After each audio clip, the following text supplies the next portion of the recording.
ये शंकर भगवान की जय।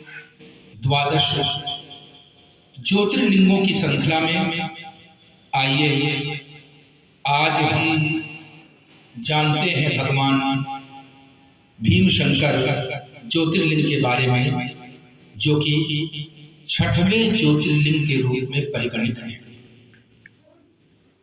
पुणे के पास भीमा नदी के तट पर सह्य पर्वत में भगवान श्री भीम शंकर जी का निवास है। यहाँ पर निकट ही भीमा नदी बहती है। ऐसी जनश्रुति है कि भगवान शंकर ने जिस समय त्रिपुरासुर का वध किया, उस समय भगवान शंकर विश्राम के लिए यहाँ पधारे हैं और भीमक नाम का राजा यहीं पर निवास करता है और अनुग्रह से भगवान श्री शिव यहीं पर निवास करने लगे। ऐसी है भगवान श्री शिव की महिमा। तो आइए हम जानते हैं कि भगवान शिव कैसे अपने भक्तों का कल्याण करते हैं। शिव पुराण में ऐसा वर्णन आया है कि भगवान श्री शिव गुवाहाटी के पास एक जिला है, वहां पर भी भीम शंकर ज्योतिर्लिंग के रूप में उस मंदिर को मान्यता प्राप्त है। उसके पीछे एक कथा है कि एक बार करकटी के पुत्र ने अपनी माता जी से पूछा कि हे माता, आप यहाँ वन में क्यों रहती हैं, क्या कारण है? तो माता ने कहा कि हे बेटा, तुम राक्षस राज कुंभकर्ण के पुत्र हो और विराट भी तुम्हारे परिवार के ही थे। श्री राम ने तुम्हारे पिता कुंभकर्ण का वध किया, विराट का वध किया। उसके बाद से मैं मैके में अपने माता पिता के पास आकर के रहने लगी। एक बार माता पिता आहार की खोज में जंगल जा रहे थे, उन्हें मांस भक्षण चाहिए था।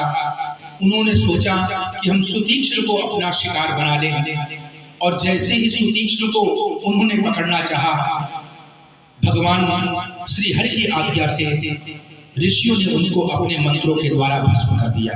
तब से मैं यहाँ रहती हूँ। ऐसा समझ करके वह दैत्य अत्यंत दुर्दांत हो उठा। उसने भगवान ब्रह्मा से तपस्या करके वरदान मांगा और वह भगवान श्री ब्रह्मा के वरदान से इतना मतवाला हो गया कि उसने यज्ञ यागादिकों को नष्ट करने का प्रयास किया। सबने भगवान श्री शिव से प्रार्थना की कि हे भगवान शंकर, आप हमारा उद्धार करिए। वहीं पर सुदक्षिण नाम के राजा और सुदक्षिणा जो उनकी पत्नी है, भगवान शिव का भजन पूजन करती थी। उस दैत्य ने उन्हें कारागार में डाल दिया और कारागार में डालने के बाद जैसे ही उनका वध करने को उद्यत हुआ, भगवान शिव वहां पर प्रकट हो गए। ऐसे ही भगवान श्री भीम शंकर ज्योतिर्लिंग की कथा। बोलिए शंकर भगवान की जय। खुद को राम खुद को राख लपेटे फिरते, औरों को देते धन धाम। देवों के हित विष पी डाला, नीलकंठ को कोटि प्रणाम। नीलकंठ को कोटि प्रणाम। सुबह सुबाले शिव का नाम, शिव आएंगे तेरे काम। सुबह सुबाले शिव का नाम, कर ले बंदे ये शुभ काम। यो ददाति सधाम शंभु कैवल्यमपि दुर्लभम्। खरानां दण्डकृत्योऽसौ शंकरः सन्तनोतु मे।